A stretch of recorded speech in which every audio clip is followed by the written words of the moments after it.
My name is Ben Huston, and I'm the high-risk outreach specialist at the Family Resource Center.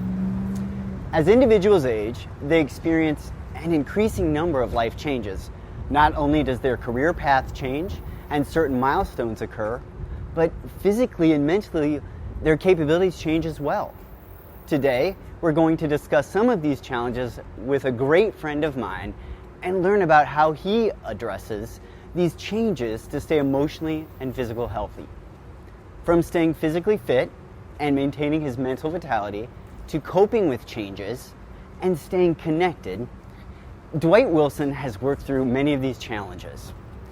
The aging process is inevitable for all of us, but what does it look like to be intentional about remaining emotionally and physically well as we age? Let's talk about it.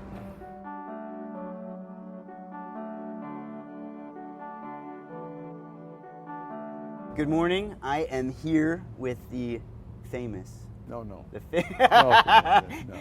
Dwight Wilson. Yeah. I can't speak, knowing him personally, I can't speak enough about just the guy that he is. So I appreciate that. Yeah, I appreciate you, Ben, that very much. You know, Dwight, the one thing that I'm always kind of amazed or in awe of is you go. And go. Mm-hmm. And go. Yeah. You noticed that? Yeah, I did notice that. You know, up with the sun, and you know. So I think one thing that I always think is important, and I know you're very conscious about your health and and what you put in your body. So but as we've talked, you're a little older. Yep. Like 26. Yeah. Right? Well, 26? I wish. The 74. 74. Yep. So, as you've aged, yeah, what are some things that you've noticed? What are maybe challenges or just? Sure, I can certainly talk about some of that. One thing, at 74, you're certainly not the person you were at 50, and physically, you got limitations, and mentally, I think you stay pretty sharp, hopefully, and you think you're quite young, but you soon find out that's not the case. So you have to deal with those to some degree, and I think that's a challenge a little bit as you get older, because you have to say, well, I want to make sure I'm healthy because I eat right, or I'm healthy because I get my sleep, or whatever it might be that makes you feel healthy. And you can tell that, but it's like eating too much or drinking too much. Like, I shouldn't have done that. Yeah. But you wrestle with that a little bit. But in general, age will change your whole thinking. You're just not the person you were. Yeah. Do you think, what about, and I know, again, with you, I mean, I know that you've had some new pieces put in. Oh, yeah. Yeah. Back when I was saying in my middle 60s or early 60s, my doctor, which was Dr. Mills, said, you're going to need a couple hips. I go, you're kidding me. Now, I was one of these guys that always exercised. I was either walking around a section, running around a section, riding a bike, swimming, and my buddies all told me I wore myself out.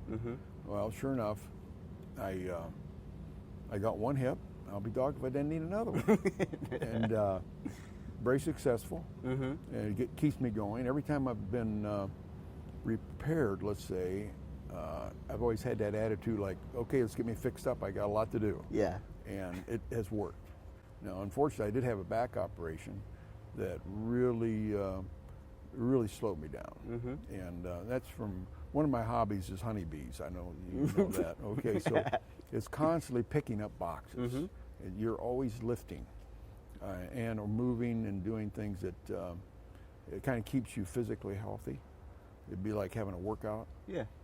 So that is kind of my workout now, not so much then, years ago, but now it's just being active. Yeah. But with the operations, every one of them has been successful, thank goodness, because some people have a back operation, they're basically in a wheelchair. Yeah. Unfortunately. But I've been fortunate with my operations. I got a plate in my neck, and that's from lifting too many bee boxes and too high, and of course it's all part of the trade. Be careful. Yeah. Yeah. But now, when when you had, I knew you were out for a little while, Yeah. right? And you're not a sitter by any means. Yeah. How did that impact you? Like your spirit, your mental, Right. your mental Yeah. state. How did that impact you? Well, that's a good question, Ben. I would say it never bummed me out. In a sense, it would be like, let's get, at some point I'm going to get healed, I get back on track to enjoy things I enjoy doing. We all deal with, I think, genetic problems, and some people are really lucky.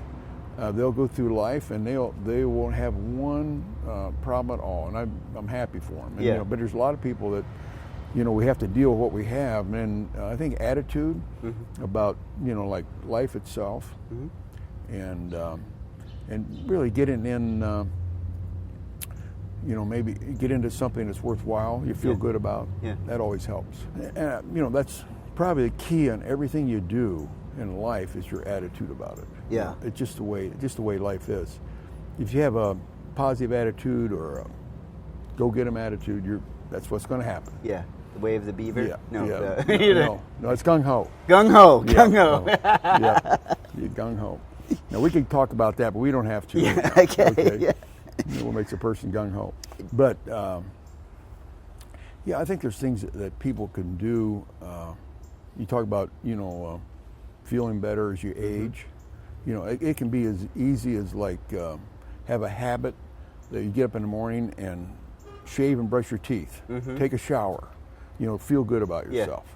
Don't just like be in pajamas all morning like, man, there's nothing to do. And then get involved in the community. There's so many community organizations that look for volunteers. And in a sense, the hobby I picked up 50 years ago I've had it all along, and that's keeping honeybees. And that gives me some sense of value, and it's healthy for me. And I like that, so I keep with it. Now, if I wasn't doing that, I have a lot of other hobbies that I'm sure I would focus on, get my energies into it. When we look at mental and physical health, and how they play together, because everything you're saying is, what? You get up, you get going, you get involved, you are out doing something, and then again, when it gives you that value to your life and that purpose, which is more obviously it's a reward. It's a reward. It's a reward. It's a personal reward. You don't need slapped on the back. Or like every once in a while, if you get like nice job, that's good enough. Great. That's good. I got thanked. When you're involved in these organizations, because one thing that I think happens a lot as people age is there can be isolation. People kind of start to not do things. Maybe maybe it's a physical ailment that restricts them. But how do you view like staying socially connected? Like why is that important? Well, that really is that's a good question too. Now some people like to be a hermit. I'm not one of those folks. No, you're not. Okay, so and I want to be around people. Okay, so. And you have to ask yourself, how much involvement you want to be with people. It can be a church. It can be, like I say, the Park District. It can be any organization in the community, Cancer Society. It can be all kinds of things that need Big help. Brothers, Big Sisters. Big Brothers, Big Sister. In fact, I was involved in it for many years. Thanks for mentioning that. Yeah, you bet. And they're just endless things you can do. Now, that's being connected with people. It's going to make you feel better. And maybe you don't need a lot of connection. Some people have different degrees of that, and some people are just happy as a lark, not seeing anybody. But mentally, that's what they want. So I guess you have to ask yourself what you really want. Just kind of put that in your game plan to make you feel better. For you personally, what joy does it bring you to? I mean, because. So when we talk about bees, I've recently started getting involved, and to me, and I've even told you this, is like you're such a great mentor, you're such a great friend. Like I just like hanging out, and we laugh and we joke, and and we have similar interests as well. But I think from day one, just being around you and being around, the attitude that you have, the positive attitude, like that brings such great joy to my life and such insight. Yeah. And I just feel like, the social realm, and I like, especially because we're kind of similar. Yeah. And, it's great to be with the bees and not be with people all the time, but also being able to go out there and do that together, being able to, I know that like I said, in terms of mentoring, I think you've created, most of Ohio, if not more, mentored most of those bee people. Yeah, well, I do enjoy helping people get into bees because one thing is it's intimidating to a lot of people, and then another thing is they don't, like, how do I get into this? Yeah. And I certainly help as much as I can. And I've done that for many, many years. And some people, they learn the art of beekeeping, and they, you don't see them again, which is fine. I'm delighted I helped them. Yeah. Then there's some people who just want to hang out and work the bees now and then. Yeah. And just to have something to do. Yeah. So I'm kind of lucky in that standpoint because it is a lot of work.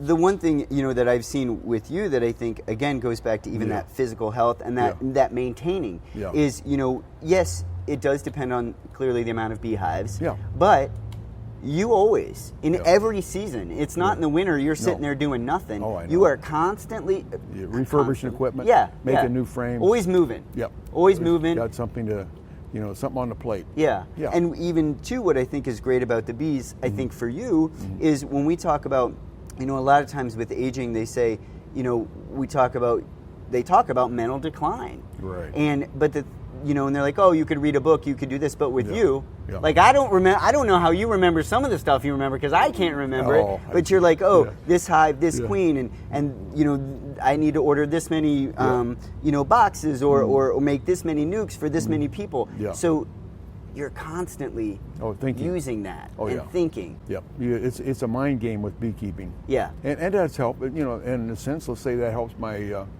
dementia problem, aging problem. Yeah. Yeah. Just one example though, but there's many things people get involved in that would be the same, let's say, reward. Yeah. Or mental challenges, or all kinds of things that people could do. But in a sense, you got to ask yourself, what's that you like to do? Yeah. Yeah, I mean, because if you're doing something begrudgingly all the time, that's not going to help your self-esteem or the value of it. You got it. All right. Well, Dwight, I won't keep you all day because I know the bees are waiting and the sun is coming out. But if I said, Dwight Wilson, you know what? I want to live a long, prosperous life. What tip can you give me? Because you're doing pretty well. Well, thank you. You're welcome. Yeah, thank you very so, much. If you had to say, you know what, do this and do, obviously it's different for everyone, but what tip could you give us? Well, that's a good question, Ben, because I hope nobody takes this to the bank. I mean, you're doing well, so you're setting a pretty good example. Well, I would say, Ben, that, one thing, in general, it's your attitude about life. Yeah. Okay. But you certainly have to think about nutrition. What am I eating? Is it a balanced diet? Am I feeding my body what it needs? Yeah. And mentally, am I satisfying my mental portion of it? And that's I would say I don't know. I would say, in a sense, how well am I taking care of myself? Yeah. You have to ask yourself that. And we all need exercise. Yeah. And I'm 50 North. Yeah. I've never been there, but all I hear from my buddies is how nice it is as far as their, programs. Yeah. Okay, but there's, and if you're able to easily walk around the block, walk around the section, walk a mile, just come up with something that makes your motor run a little better. That's in a sense, maybe like the garden. Get out there and scratch the ground, pull weeds, dig. It's all energy. Well, the other thing I notice you do is, now some of this might, be prompting from Jerry because she looks out for you. When you start to feel something, you go to the doctor. Yeah. You go, you get it checked out. You don't, I know personally, I'm like, oh, this hurts, and I'll let it go, and I'll let it go, and I'll let it go. And whether that be a mental or a physical ailment, the importance of, if you got something going on, check it out. Go get it checked out and taken care of. Yeah, yeah. That's true. That's another thing that could help you as far as longevity, is make sure that you catch something early. Mm-hmm. And there's a lot of problems out there that do, once you let it go too long, it's like it's Katie by the door type deal. Yeah. Yeah, it's too bad. So. Yeah, that's, I don't know. I guess in a sense you have to just, when you ask that question, as far as how can you live healthier, older, you have to deal with the way every day. In a sense, you have to say, what am I going to do to make it a better day? Yeah. And one thing is to have a plan. Yeah. Have something to give you some value. Mm-hmm. It doesn't mean run around in pajamas all day and say, well, I never got on my pajamas today. Yeah. Feel pretty good. Maybe that's all you want. I don't know. But okay. Yeah. Well, all right. Well, I'm gonna tell you what. Like I said, I appreciate it. Oh yeah, you're welcome. I appreciate just the value you add to my life, and kind of that, even that, when we talk about even as friendships and connectedness and support, and just looking out for one another. And I think you are an amazing example of those. Well, thank you, man. And That's nice. I just thank you. Have a great day. I appreciate it. Yeah, thank you very much. You bet.